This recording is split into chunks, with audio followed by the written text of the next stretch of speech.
Hello, Year 7. So, in today's lesson, we are looking at how was the Battle of Stamford Bridge won. We've got two learning objectives. We need to understand why the Battle of Stamford Bridge was won by the victors and also lost by the losers, and also understand the consequences of this battle for future battles that might take place. Now, you'll have a worksheet in Google Classrooms to complete as we go along with this video. Please make sure you do so, and please make sure you press submit afterwards so that we can check your work. And any questions, please feel free to contact me, gbrown@stopsyhighschool.co.uk. So, just a quick recap. As you know, in 1066, the English king, Edward the Confessor, had died without an heir to the throne. There was no son, there was no daughter, there was no clear successor. And so, three different men believed they should be the next king of England. Now, they were Harold Godwinson of England, Harald Hardrada from Norway, and William, Duke of Normandy from France. Now, Harold Godwinson was made king in 1066, but he knew that the other two rivals would not simply accept this. He knew they were going to invade, he knew they wanted the crown. Harold decided the best form of action would be to keep the army south.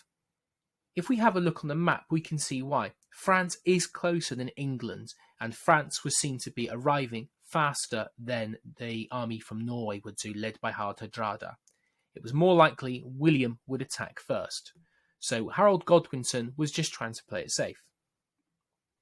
And unfortunately for Harold, France was facing heavy storms and heavy winds, and that meant William, although his army were on the boats couldn't move. The boats were powered by wind at the time, and so they were left waiting for the winds to change. It was even worse news for Harold Godwinson because the weather was perfect in Norway, and that meant 300 longboats carried Hardrada's Viking army of 10,000 men to England ready to attack. They landed in York in September 1066, and they quickly killed and dealt with any resistance they faced there. Now, Harold's younger brother Tostig was also with Harald Hardrada as well. Now, Tostig had fallen out with Harold. Harold had said that Tostig could no longer be an earl, he could no longer be in charge of parts of England because he was seen as too cruel. He said, Tostig, you cannot be trusted with power in England. Tostig wanted Harald Hardrada on the throne so he could help rule England again and get his power back. So, task 1. Can you do these two tasks for me, please? First of all, can you explain why Harald Hardrada arrived with a Viking army in England in September 1066? And can you explain why Harold Godwinson could argue Harald Hardrada's arrival was bad luck? Again here, think about the weather, think about the planning he had put in. Pause the video here. If you need to go back, the green slides will help, and then press play to continue. Okay. So when Godwinson heard about Harald Hardrada's location in the north of England and the fact that he had arrived, he knew he'd have to act fast. He had to defeat him. He could not let Harald Hardrada move any further into England. And so he realised that he was going to have to move fast and move up to York. He assembled an army of 15,000 men, which included 3,000 housecarls. Now, housecarls were trained professional soldiers. They were incredibly important to Harold Godwinson.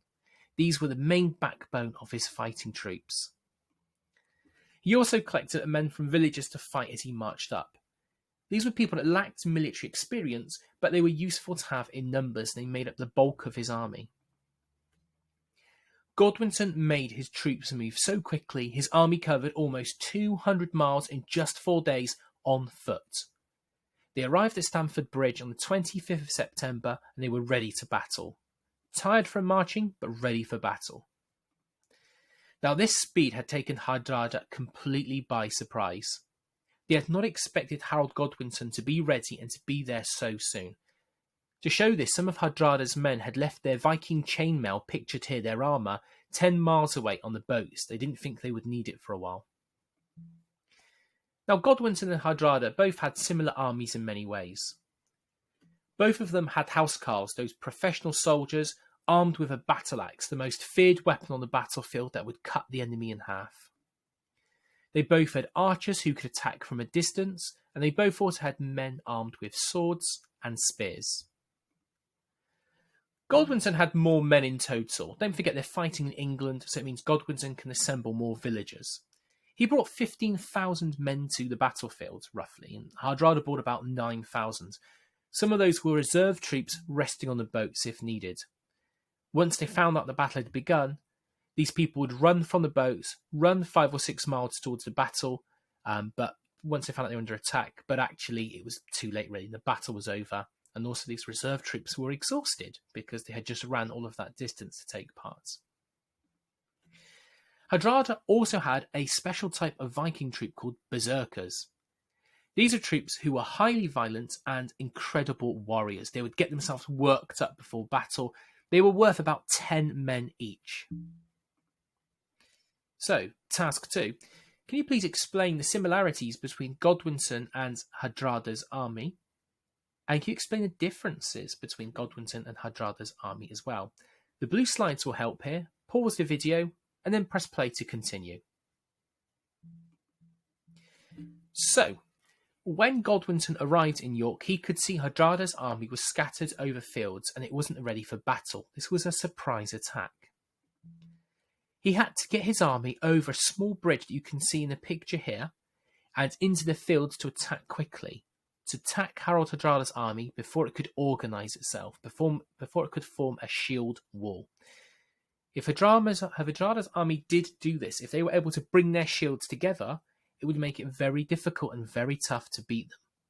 Surprise and speed were the key here. Godwinson also had to attack quickly before the reserve troops, if you remember, could arrive from the Viking boats that were a few miles away.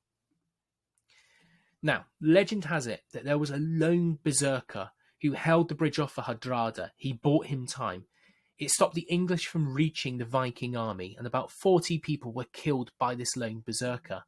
He held the bridge for a long time, and in the end, he was eventually killed when Godwinson's troops went underneath the bridge in a barrel and speared him from underneath, a surprise attack.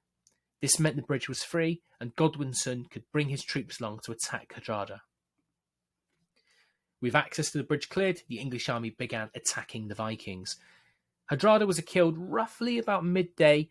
The Vikings continued to fight on. They did not give up. Tostig, if you remember, Godwinson's brother, was found and he was cut into pieces by the English. After the battle, he was buried by his brother Harold Godwinson out of respect in York. And the Vikings only needed 24 of those 300 original longboats to return home in. About 6,000 Viking troops died, roughly the same as Godwinson lost in this battle as well. The numbers do vary, it depends on the sources you look at. So, task 3. Which of these do you think was the main reason for Harold's victory at Stamford Bridge? I'd like you to pick one of these 3 and write a small paragraph to say why you think this was the main reason for Godwinson's victory. Was it because Hardrada was killed quite early in the battle and wasn't there to inspire his troops? Don't forget he was a fierce leader. Was it the fact that the Vikings were caught unprepared and without armour, making them easier to attack? Or was it the fact that the Viking blocking the bridge was killed, which had bought Harald Hardrada's troops some time, but now Godwinson could come across the bridge easily?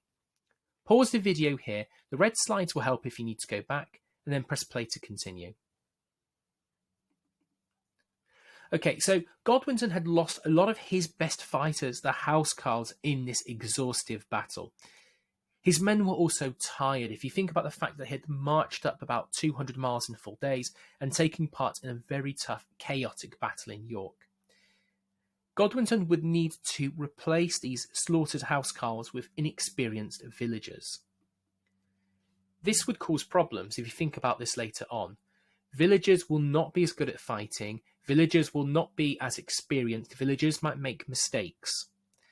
And even worse news for Harold Godwinson was the fact that the weather had changed in France whilst he'd been marching up and fighting in York.